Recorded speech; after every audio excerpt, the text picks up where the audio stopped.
Scams and hacks and malicious attacks. Man, everybody wants your money here in this space, and some of those guys aren't going to work to get it. They're just going to take it. Yeah, the story here in the past 24 hours, and really it's just the past 12 hours here, is a major platform over on the Blast Layer 2 that suddenly disappeared about $62 million.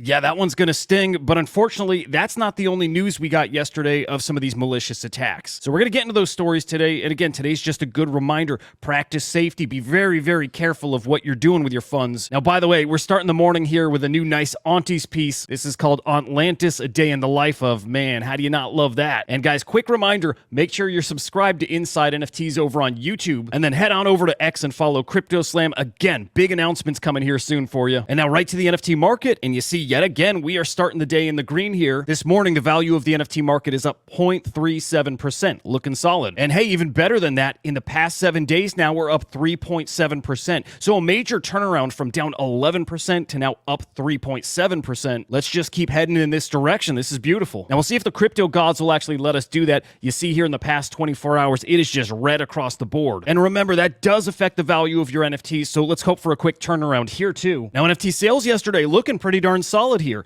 38.1 million, that is cross-chain NFT sales. Unique sellers up, unique buyers way up, over 71,000, which is the highest we've seen now in probably 3 or 4 weeks. Transactions up too, average sale price up, and trade profits back in the positive, over 1 million in fact, and you know that's the threshold I'm looking for. So trade profits looking great here. As far as what's moving the market, we're checking CryptoSlam, skipping this FRX collection there at the top. So the general Ordinals collection is your top NFT collection. They're followed by the Mad Lads, Bored Ape Yacht Club, Pandora, Node Monkeys, D-Market, Pudgy Penguins, Gods Unchained, and we're jumping down to Fraganas, which is going to round out your top 10. And of course, we're seeing some big sales. Another DeezNode is here in the top 10. In fact, your top sale here in the past 24 hours, 1,123 sold. Guys, that's 214 grand. And yeah, finally I did some digging to see what those are. And it turns out these are private RPC nodes over on Solana. Apparently they work really, really well because people are shelling out big bucks for them. So especially with meme coins popping off on Solana again, you got to look for any advantage you can get. Having your own RPC that's faster than the rest, well, that's definitely giving you an advantage over other traders, probably over other bots too. So people taking their trading seriously, buying these nodes, and I believe if you own the node, you can rent them out to other people too. So there's a way to earn off just having the node yourself. Really cool product. I'm keeping my eye on that one. Now a quick peek at Bitcoin, and just like we've been watching the Pudgy Penguins and the Bored Apes flip-flop in their floor prices, well, now we're watching the Bitcoin puppets and the Quantum Cats leapfrogging over each other. Yesterday the puppets took the lead, but now it's the Quantum Cats back on top, so that's going to be a fun one to follow. And those Node Monkeys now down to 0.57 Bitcoin. If you're looking for an entry, this is the lowest they've been in a little bit here. Remember, in the past few weeks they fell to this price, but they ran right back up to 0.7 plus. So if you're eyeing a node, yeah, this is kind of the sweet spot. Now that Sense collection we've been talking about, really happy to see that minted out yesterday. Right now on secondary, around a 0.002 Bitcoin floor. And you guys know my thoughts. I think this follows the same trajectory that the Floriforms did. Those at their peak got up to almost 0.02. So I see something very similar coming for these guys here. Of course, not financial advice. And actually, with that said, let me bring us back to our collection rankings because I gotta show you the BRC20s. Yeah, they're still hanging around the top of the leaderboard here. That is a leading indicator for me that we're gonna cycle back into Ordinals here. You see the Pi collection with 2.4 million in the past 24 hours. You see at number 6, another 1.2 million here. Lego here with 839,000. Point is, again, I usually see BRC20s popping off before Ordinals really start booming. Now we're still waiting for the artist reveal in Sense. For now, go dive into the rarity because it is super cool. Now getting to our main stories here, and again, just really awful stories in the past 12 hours. I woke up this morning to see that Decrypt's newsletter service, I guess the email service, it was hacked and it was sending out malicious links. So this is extra scary when you get an official email coming from the Decrypt account. I mean, why would you not trust that, right? But in this case, yes, it was from their official account. It was not them that sent this new Decrypt token airdrop email. The days of unannounced mints and airdrops, it's a thing of the past. It doesn't exist anymore. So even if you get official notifications and emails, assume those are a scam and you just gotta learn to be okay with missing out here. It is not worth the risk. Now, the real bummer is that wasn't the biggest attack here yesterday because we saw a $62 million